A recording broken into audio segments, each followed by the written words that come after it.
Hello YouTube, Vlogonairx Rants here, and today my video is the second in a series of response videos to reasonable questions for anti-SJWs. As I'm anti-SJW, I've decided to respond. With all that out of the way, let's begin. In videos and in the comment sections, anti-feminists often take up the most extreme or the weakest feminist position they can find, or they just straight up misrepresent what the feminist position is. Instead, why not take up the strongest, most robust feminist argument you can find and really challenge yourself? Usually anti-feminists go for the low-hanging fruit because they can make their videos entertaining. The more powerful feminist arguments that need time and effort to debunk don't usually make interesting videos. A few do go for the high-hanging fruit though, TLDR for example. I am deeply concerned with male addiction rates, suicide rates, and abuse rates, because I have worked with these issues in the quote-unquote real world. Would you be willing as anti-feminists to put aside your differences with feminists for the greater good of addressing these issues, especially as the kind of solutions needed are not necessarily gendered? And if so, I would actually like you to let me know, because I'm not fucking around or presenting any gotchas here. I actually really think that we could get something done if we work together. So yeah. The problem is that feminists, and I'm talking about the third wave radical feminists here specifically, have made many of those things a gendered issue. To answer your question, however, yes, I personally would put aside my differences with a feminist to help solve men's issues. And as for the last bit, that's great! What is third wave feminism? Because I've often heard you folks insist that you have no objection to feminism in general. It's specifically third wave feminism that you have a quarrel with. So what is third wave feminism specifically? And what specifically about third wave feminism do you have such a problem with? The main part of third wave feminism is termed intersectional feminism. Members of privileged groups, especially white males, ironically like you, Steve, should not only check their privilege, but they should listen to those who are oppressed, because those groups possess a superior understanding of the world. Christina Hofsummers, although the ironically like you, Steve part was added by me. My biggest problem with it is that it's fighting fire with fire, or in this case, racism and sexism with racism and sexism.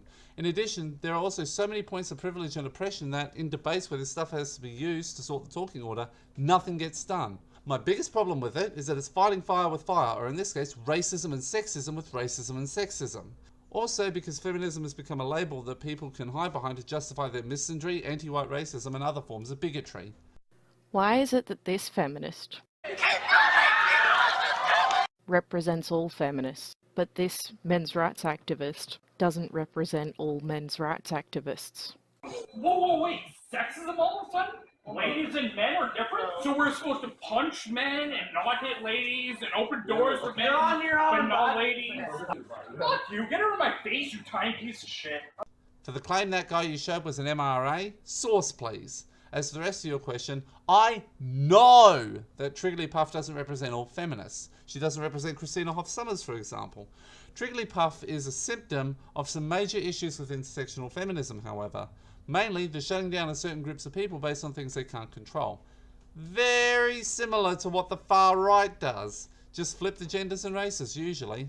Why am I continually asked to answer for the views of feminists if I agree with feminism's overall aims, but don't agree much with those particular feminists? Does that mean that I can ask you to answer for anybody who labels themselves similarly to you, even if you don't agree much?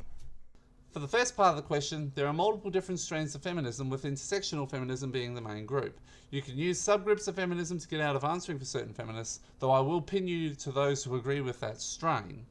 As for the last part of the question, I have to do the same thing. I often use moderate anti-SJW versus radical anti-SJW, often with the help of horseshoe theory, to differentiate people like myself, TJ, Sargon, though Sargon's horseshoeing pretty badly, and in order to differentiate themselves from people like Atheism is Unstoppable and Live Life 8072. You can do the same thing.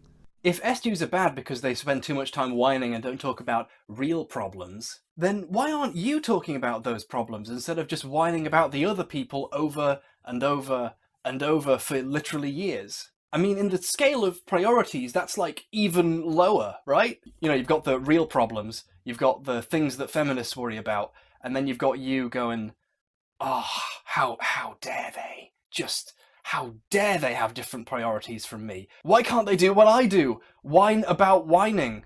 Forever. For a living. That's healthy. A fair few anti-SJW YouTubers, mainly Secular Talk and Jacqueline Glenn here, though this applies to different degrees as the Amazing Atheists, Underfoot, etc., do talk about real problems, especially Secular Talk. Some don't talk about the real issues much. Sargon of Akkad, I'm looking at you. But quite a few anti-SJW YouTubers do talk about real issues. I try to, for example, although I usually find my opinion expressed by another YouTuber much better.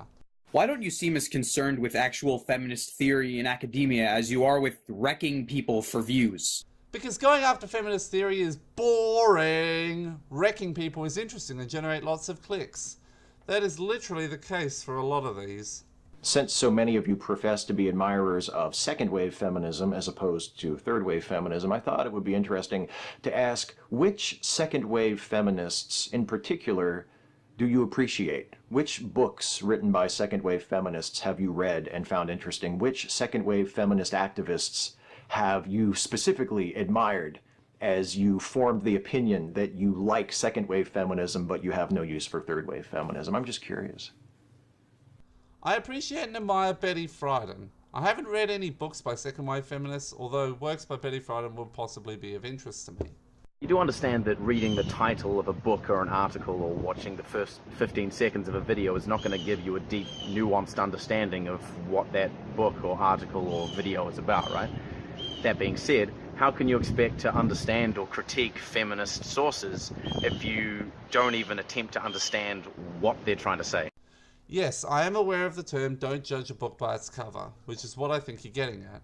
And anti-SJWs tend to understand what these feminists are saying. That is why they find them so repulsive. Why is trying and failing to debunk a study into sexual assault the #1 priority for a rational thinker now? Does it maybe say something about your priorities? Does it maybe? Nah, it's fine, it's the feminazis, we have to stop them. They're taking away our video games. Look, Anita, I'm sorry, but I can't... We can't actually destroy video games. That doesn't make any sense. You're going to need to be more specific about sexual assault studies you're referencing, because some don't need to be debunked because they're accurate, and some have already been debunked. And as for the Anita Sarkeesian reference, exaggeration and straw man. It's not video games outright banned, it's a controlled gaming media that we are opposed to. So, that is part 2 of this video series. I hope to see you back here tomorrow with part 3, discrimination. Please rate, comment, share and subscribe, and have a great day everyone.